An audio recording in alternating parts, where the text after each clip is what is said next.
Hello everyone, আজকের ভিডিওর মাধ্যমে আমরা দেখব কিভাবে বিলিং অ্যাড্রেস পূরণ করতে হয় এবং তার সকল স্টেপ বাই স্টেপ আমি আপনাদেরকে লাইভে দেখিয়ে দিব।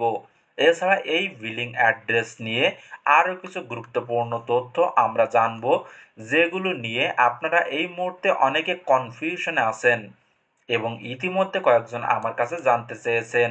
সেগুলো হলো, এই বিলিং অ্যাড্রেস কি, কেন আমাদের পূরণ করতে হবে, কোন অ্যাড্রেস এখানে পূরণ করতে হবে, স্থায়ী ঠিকানা নাকি বর্তমান ঠিকানা, এটা কি সবার জন্য পূরণ করা বাধ্যতামূলক নাকি কারা কারা এটা পূরণ করবে এবং কতদিনের ভিতরে এটা পূরণ করতে হবে। এছাড়া বিলিং অ্যাড্রেস লেখা ভুল হয়ে গেলে সেটা কিভাবে সমাধান করব। এছাড়া আরও কিছু গুরুত্বপূর্ণ তথ্য নিয়ে আজকের ভিডিওর মাধ্যমে আপনাদের সাথে বিস্তারিত সব কিছু আলোচনা করব। তার আগে বলবো, আপনি যদি আমাদের চ্যানেলে নতুন হয়ে থাকেন তাহলে অবশ্যই সাবস্ক্রাইব করে রাখবেন নিয়মিত সকল লেটেস্ট আপডেট পাওয়ার জন্য। প্রথমেই আসি বিলিং অ্যাড্রেস সম্পর্কে সকল গুরুত্বপূর্ণ প্রশ্ন নিয়ে। তারপরে আমি অবশ্যই আপনাদেরকে লাইভে দেখিয়ে দিব কিভাবে আপনি বিলিং অ্যাড্রেস পূরণ করবেন। প্রথম প্রশ্ন, বিলিং অ্যাড্রেস কি?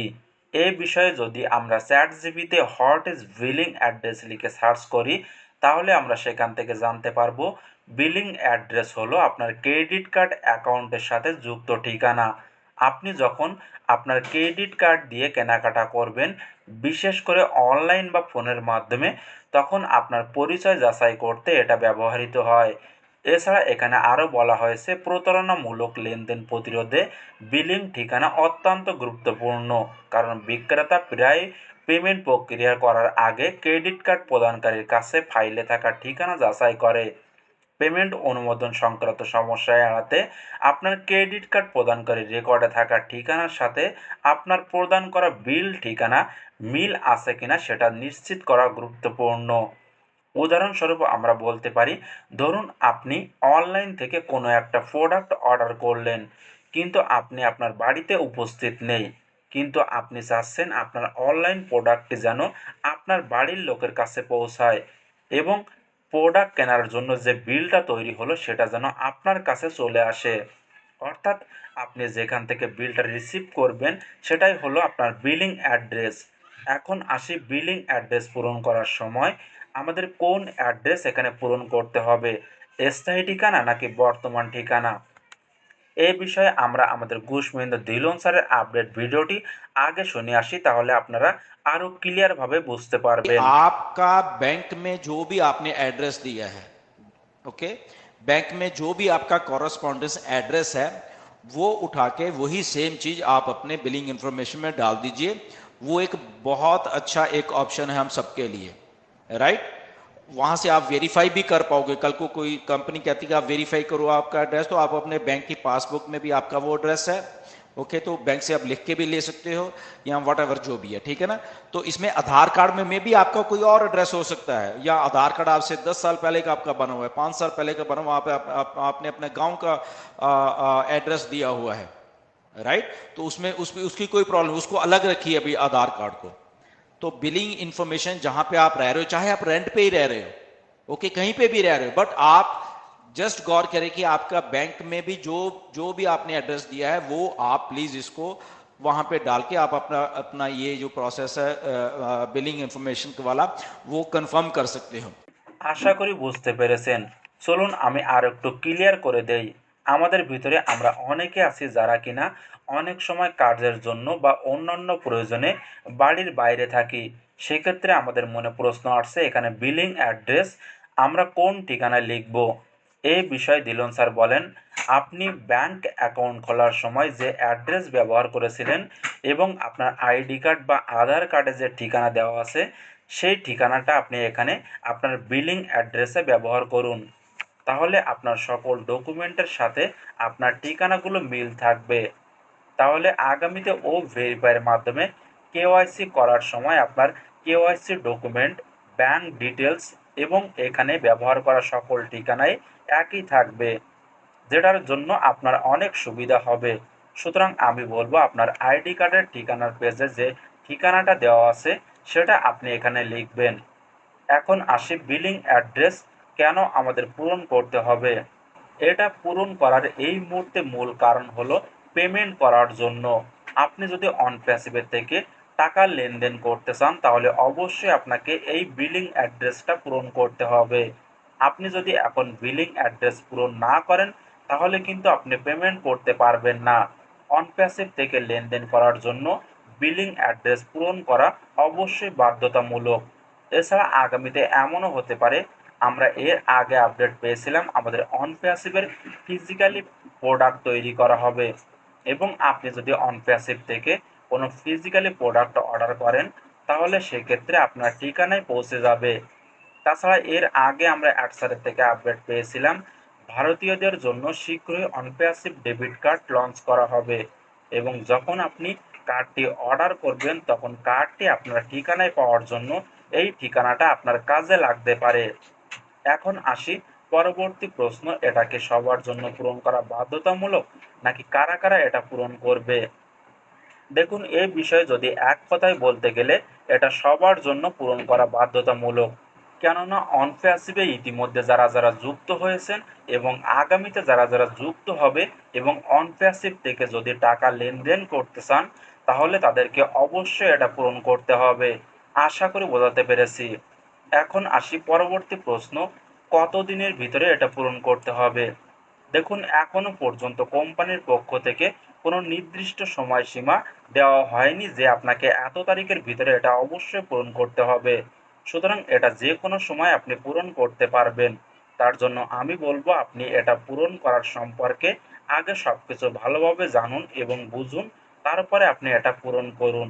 কেননা আপনি যদি এখনো এটা পূরণ করতে যেয়ে কোনো প্রকার ভুল করে থাকেন তাহলে আপনি এই মুহূর্তে সেটা চেঞ্জ করতে পারবেন না। সুতরাং সবকিছু ভালোভাবে জেনে বুঝে তারপরে পূরণ করুন। আশা করি বোঝাতে পেরেছি। এখন আসি লাস্ট প্রশ্ন, যদি এই মুহূর্তে বিলিং অ্যাড্রেস পূরণ করতে যেয়ে ভুল হয়ে থাকে তাহলে আমরা সেটা কিভাবে সমাধান করব? এই বিষয়ে আমরা আমাদের ধিলন স্যারের থেকে আপডেট পেয়েছিলাম, যেখানে ধিলন স্যার জানিয়েছিলেন যদি আপনার বিলিং অ্যাড্রেস পূরণ করার সময় কোনো ভুল হয়ে থাকে তাহলে সেটা নিয়ে কোনো প্রকার চিন্তা করার প্রয়োজন নেই। আপনি যে ডকুমেন্ট অনুযায়ী বিলিং অ্যাড্রেস পূরণ করতে চান সেই ডকুমেন্টের কপি দিয়ে আমাদের support@onpassive.com এর মাধ্যমে আমাদের সাপোর্ট টিমকে মেইল করুন। তাহলে দ্রুতই আপনার সমস্যাটার সমাধান করা হবে। আশা করি সকল প্রশ্নের উত্তর পেয়েছেন। এখন আমি আপনাদের লাইভে দেখিয়ে দিব কিভাবে আপনি বিলিং অ্যাড্রেস পূরণ করবেন। তার জন্য প্রথমে আপনাকে ফোনের ব্রাউজার থেকে ইকোসিস্টেম লগ ইন করতে হবে। ইকোসিস্টেম লগ ইন করার পরে আপনি ডান পাশে উপরে আপনার ছবি বা নামের উপরে ক্লিক করে প্রোফাইলের উপরে ক্লিক করুন। প্রোফাইলে ক্লিক করার পরে একটু স্ক্রল করে নিচের দিকে চলে আসুন।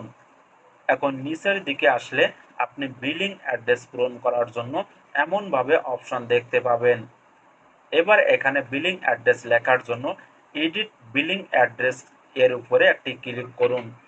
ক্লিক করার পরে বিলিং অ্যাড্রেস লেখার জন্য আপনার বক্সগুলো ওপেন হয়ে যাবে। এখানে প্রথমে আছে অ্যাড্রেস লাইন। এখানে আপনি আপনার গ্রামের নাম লিখুন। উদাহরণস্বরূপ এখানে আমি একটা আইডি কার্ড ব্যবহার করছি যেখানে গ্রামের নাম দেওয়া আছে দেবপাড়া। এই দেবপাড়াটি আমি এখানে লিখে দিলাম। এভাবে আপনার যে গ্রামের নামটা আছে আপনি সেটা এখানে প্রথম ঘরে লিখে দিবেন। এছাড়া অনেকের হয়তো বাড়ির নম্বরও দেওয়া থাকতে পারে, সেক্ষেত্রে আপনি চাইলে বাড়ির নম্বরটাও এখানে দিতে পারেন। তবে আপনি যদি গ্রামের নাম লেখার ক্ষেত্রে এবং বাড়ির নম্বর লেখার মাঝে দুইটা স্পেস ব্যবহার করেন তাহলে কিন্তু সেটা সেভ হবে না। এরপরে আছে অ্যাড্রেস লাইন টু। এটা অপশনাল, অর্থাৎ আপনি এই ঘরে চাইলে কিছু লিখতে পারেন, আবার নাও লিখলেও কোনো সমস্যা নেই, কেননা এখানে কোনো লাল টিক মার্ক করা নেই। যেখানে লাল টিক মার্ক করা আছে সেখানে অবশ্যই আপনাকে লিখতে হবে। তবে আমি এখানে আমার উপজেলার নামটা আমি এখানে লিখে দিচ্ছি। এখানে আমার উপজেলা আমার এই আইডি কার্ড অনুযায়ী লেখা আছে নবীগঞ্জ। আপনি চাইলে আপনার উপজেলার নাম এখানে লিখে দিতে পারেন, আবার নাও লিখলেও কোনো সমস্যা নেই। এরপরে আছে কান্ট্রি, অর্থাৎ দেশের নাম। আপনি যদি বাংলাদেশ থেকে হয়ে থাকেন তাহলে আপনি এখানে বাংলাদেশ সিলেক্ট করবেন, আর যদি আপনি ইন্ডিয়া থেকে হয়ে থাকে তাহলে ইন্ডিয়া সিলেক্ট করবেন। আমি যেহেতু বাংলাদেশ থেকে তার জন্য আমি এখানে বাংলাদেশ সিলেক্ট করে দিলাম।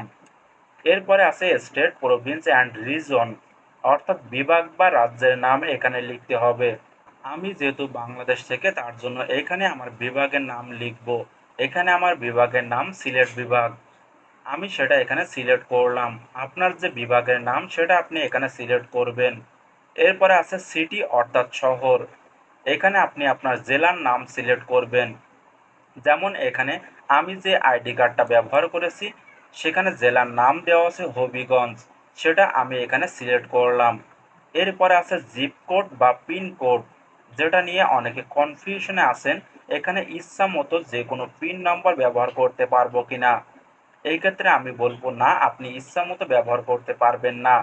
আপনার সঠিক যে জিপ কোড বা পোস্ট কোড আমরা বলে থাকি সেটা আপনি এখানে ব্যবহার করবেন। আপনি যে এরিয়াতে বসবাস করেন সেখানে পোস্ট অফিসের একটা কোড রয়েছে, সেটা আপনি এখানে ব্যবহার করবেন। আমরা যারা বাংলাদেশ থেকে আসি, আমাদের আইডি কার্ডের ঠিকানার পেজে এখানে আপনি পোস্ট বা জিপ কোডটা দেওয়া আছে, আপনি সেটা দেখে নেবেন। যেমন এখানে দেওয়া আছে 3310, ঠিক তেমনভাবে আপনার আইডি কার্ডেও জিপ কোডটি লেখা থাকবে, সেটা আপনি লিখে দিবেন এমনভাবে। এখন সব কিছু লেখা হয়ে গেলে আপনি পুনরায় চেক করুন সব কিছু ঠিক আছে কিনা। এখন যদি সব কিছু ঠিক থাকে তাহলে আপনি এখানে উপরে সেভে ক্লিক করুন। আমি আমার সঠিক ঠিকানাটা এখানে বসিয়ে সেভ করে দিলাম। ক্লিক করলেই এমন একটা নোটিফিকেশন আপনি দেখতে পাবেন যেখানে লেখা থাকবে বিলিং অ্যাড্রেস আপডেট সাকসেসফুলি, অর্থাৎ আপনার বিলিং অ্যাড্রেসটি সেভ হয়ে গেছে। আশা করি সকল কিছু বোঝাতে পেরেছি। এছাড়া যদি কোনো সমস্যা হয় তাহলে অবশ্যই কমেন্ট করে জানাবেন, তাহলে আমি চেষ্টা করব আমার পরবর্তী ভিডিওর মাধ্যমে সেটা সমাধান করে দেওয়ার। এছাড়া সকলে এই মুহূর্তে বেশি বেশি করে ব্যাক অফিস এবং ইকোসিস্টেমের আপডেটের দিকে নজর রাখুন।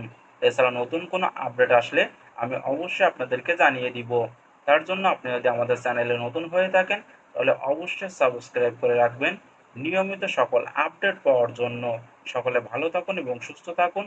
দেখা হচ্ছে নেক্সট ভিডিওতে।